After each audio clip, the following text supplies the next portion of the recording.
부활절을 우리가 맞았죠. 부활을 맞고 이 부활 이후에 주님이 우리에게 주시는 세 계명이 있어요.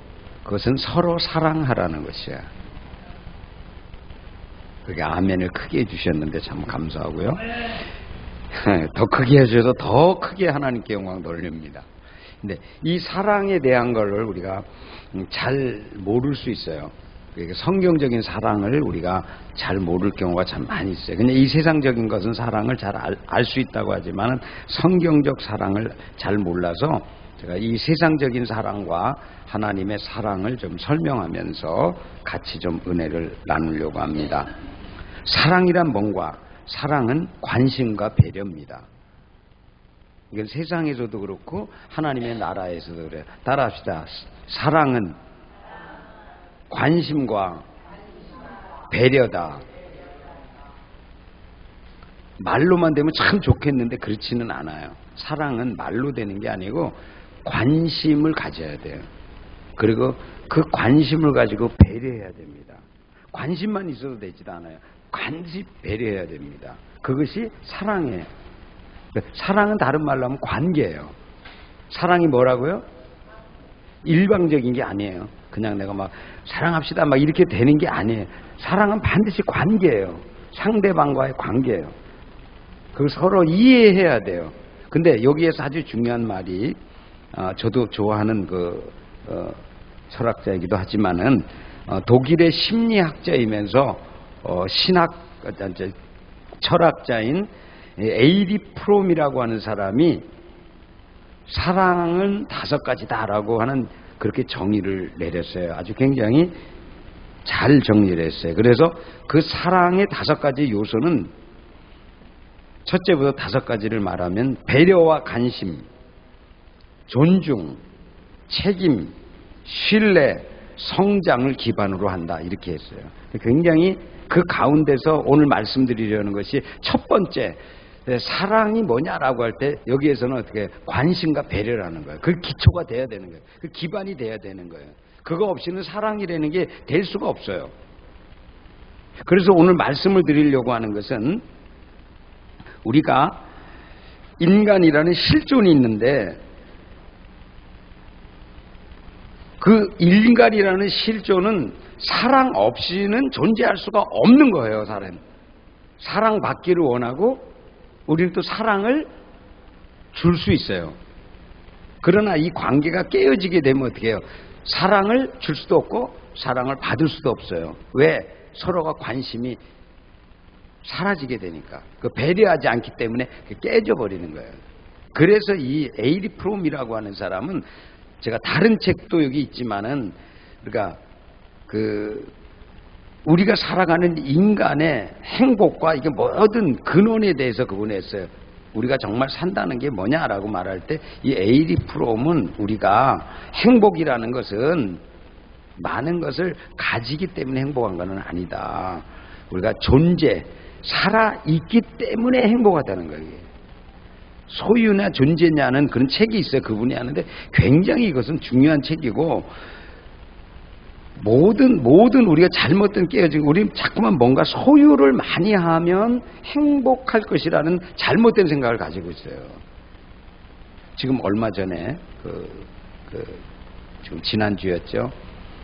20대밖에 안 되는 굉장히 얼굴도 잘생기고 또 연예인이라서 좀 잘 나가고 앞으로도 희망 있고 그것까지 다 전부 다 지금 모든 프로그램까지 다 싸서 뭐 해외도 뭐 연출도 하고 근데 갑자기 목숨을 끊었어요. 그렇게 잘 나가는 아티스트가 갑자기 이렇게 죽는다는 거 아무도 생각 못해요. 왜 그랬을까요? 그게는 많은 돈이 있습니다. 인기가 있습니다. 명예가 있습니다. 그러나 아무도 그의 어두운 마음속에 허전함과 허탈감은 아무도 몰라요. 존재라고 하는 건 눈에 보이는 게 아니에요. 그래서 실질적으로 우리가 사랑에 대한 건 오늘 말씀을 드리려고 하는데 지금 우리가 이렇게 예배하고 산다고 하는 것은 최대의 축복입니다. 이게 우리가 얼마나 우리 주님이 지금 부활 이후에 주님이 관심이 어디겠냐면 부활 이후에 자기를 배반한 제자들을 찾아가고 사랑하는 데를 찾아가는데 주님 관심 있어요. 지금 그 말을 더 정확하게 하면 지금 주님의 관심은 우리에게 있습니다. 우리에게 있는 거야. 다른 데 있잖아. 주님의 관심은 다른 데 있잖아요. 우리에게 있는 거예요. 그러면 오늘 저는 이 말씀을 들어가기 전에 다른 말씀의 부분에 안 찾아도 됩니다. 요한일서 4장 8절과 14절에 말씀한 것처럼 하나님은 사랑이시라라고 말해요. 하나님은 사랑이시라. 근데 요한일서 4장 19절에 보게 되면 우리가 사랑함은 그라고 하는 건 하나님 예수님 말하는 그가 먼저 우리를 사랑하셨습니다. 성경적인 사랑의 기반이 되려면 먼저 하나님의 사랑을 깨닫고 사랑을 알고 사랑을 받아야 그 사랑을 전할 수 있어요. 그러니까 우리가 지금 오늘 다시 말씀드리지만 이 먼저 사랑이 어떤 건가를 이해하기 위해서 우리가 이제 부활절 이후에 있었던 이야기를 다시 얘기할 거예요. 우리 주님이 예수님께서 제일 먼저 찾아가기로 결정했거든. 베드로입니다. 제일 말썽꾸러기 3번이나 부인하고 주님 모른다고 그리고 떠나버렸던 베드로를 제일 먼저 찾아가요. 주님이. 참 이상한 일이죠. 가서 베드로에게 물고기 잡은 것도 있죠. 뭐 잡은 거에 관심이 많지만 우리 주님은 잡은 것보다도 관심은 베드로에게 있는 거야. 베드로야. 그리고 말씀하는 거야. 베드로야 네가 나를 사랑하느냐. 이 오늘 말씀을 잘 보세요. 우리 예수님의 관심은 사랑의 관계입니다. 사랑의 관계가 회복되는 거예요. 거기에 초점이 있는 거. 물고기 많이 잡았냐? 밥 먹자. 이런 게 아니에요. 사랑의 관계에 지금. 그러니까 물어보는 거예요. 베드로야, 네가 나 사랑하느냐? 이때 물어봤을 때 우리의 말에는 똑같기 때문에 사랑이란 말이 똑같기 때문에 헬라어에는 달라요.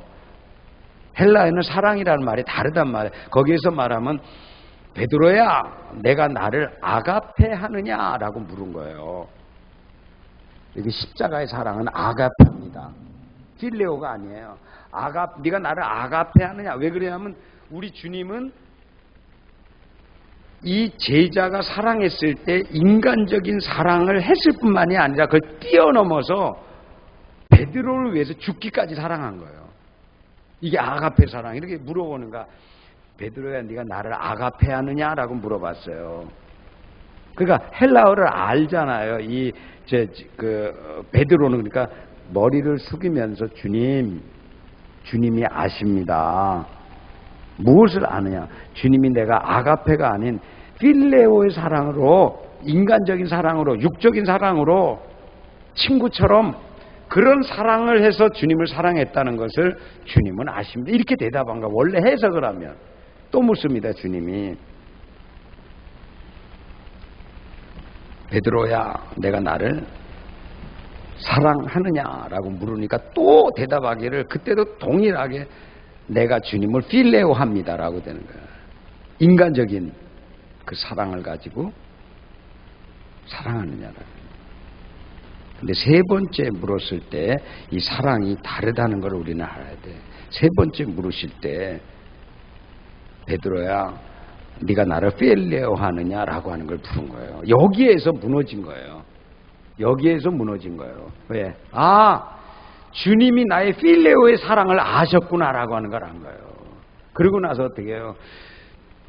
베드로야, 네가 나를 사랑하는 줄 내가 안다.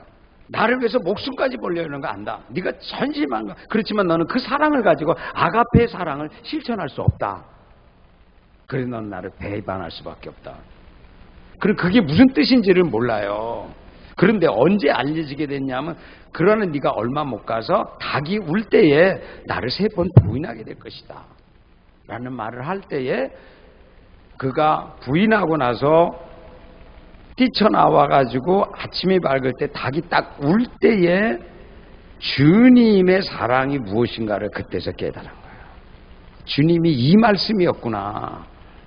나에게 한 말씀이 이런 말씀이었구나라고 깨닫고 거기서 어떻게 했어요? 그때 통곡하고 성경의 말씀 보게 되면 닭 울음소리를 듣고 나가서 통곡하고 울었다 그래요. 그 통곡.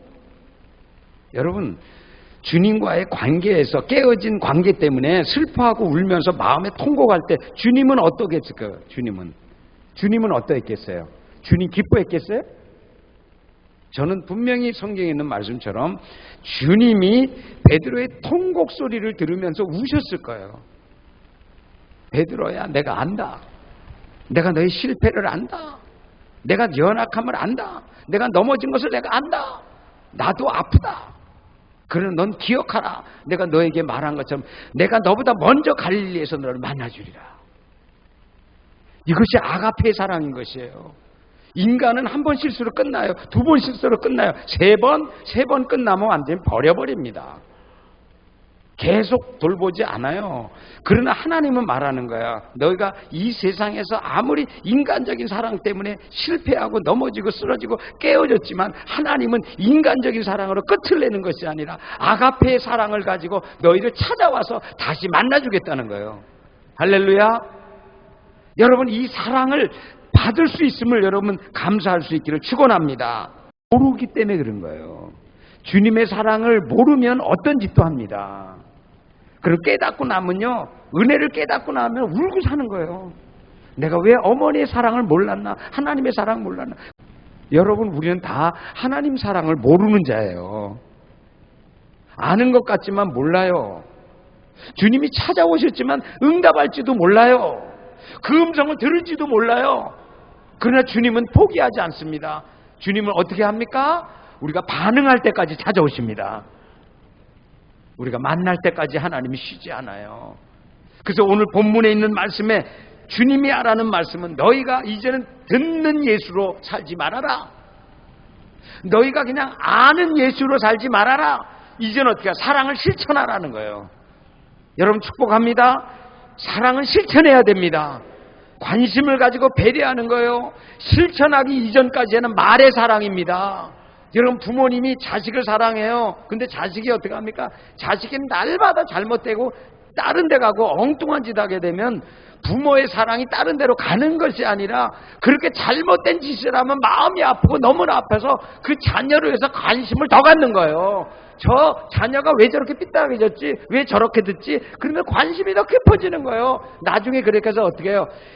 부모가 희생해서 자기의 모든 가지고 아들을 갖다가 사랑으로 쓸어 끌어안아버리는 거예요. 그때 나중에 아들이 어느 순간에 왔다가 뻗나가다가 어떤 순간에 그 부모의 큰 사랑 때문에 어떻게 됩니까? 완전히 마음이 무너져 버리는 거예요. 깨어져 버리는 거예요. 그때 사랑을 깨닫게 되는 거예요.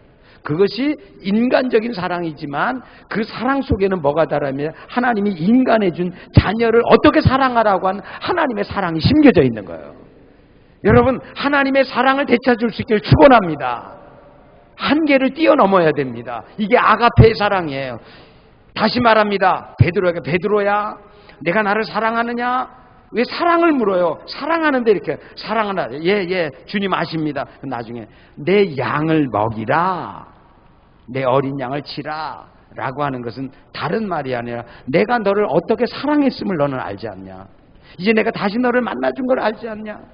이제는 너희가 필레오라고 하는 인간적인 내가 주님을 끝까지 따르겠습니다. 이런 인간적인 열정이 아니라 내가 너에게 베풀어준 십자가를 지고 부활해서 너를 다시 만나준 이 사랑을 가지고 네가 사랑할 수 없는 사람들, 네가 관계할 수 없는 사람들, 내가 치유할 수 없는 사람들, 그런 사람에게까지 어떻게 하는가? 관심을 가지고 배려하고 그 사람을 위해서 희생까지 하면서 사랑을 실천하라는 거예요. 할렐루야. 이제 부활 이후에 이런 사랑이 되어질 수 있기를 축원합니다. 그 여러분 관심 가지면 달라지는 일이 일어납니다. 배려하면 달라지는 일이 보입니다. 보이지 않던 것이 보이게 되고요. 그리고 상대방을 위해서 배려하게 되고요. 그리고요 말도 달라지게 되고요. 습관도 달라지게 되고 다 모든 게 달라지는 거예요. 우리 주님이 이제는 이전과는 부활 이후에서는 우리 하나님이 평강을 가지고 찾아오시는 거예요. 위로를 가지고 찾아오시는 거예요. 그 미래에 대한 소망을 가지고 앞으로 이렇게 될 거야. 넌 달라질 거야. 사랑이 충만한 사람, 이런 것처럼 서로 사랑하라는 이 말씀이 아주 짧은 말씀 같지만 여러분 다시 한번 하나님의 말씀을 기억하면서 사랑의 실천을 우리가 해나가면서 한마디의 말 속에 한마디의 배려하는 행동 속에서도 하나님의 사랑이 흘러갈 수 있음을 깨닫고 우리 모두가 부활 이후에 주님을 만나고 부활 이후에 만난 그 하나님을 통해서 주님을 통해서 성령님을 통해서 사랑의 실천자로 살아가는 저와 여러분 다 되시기를 간절히 축원합니다.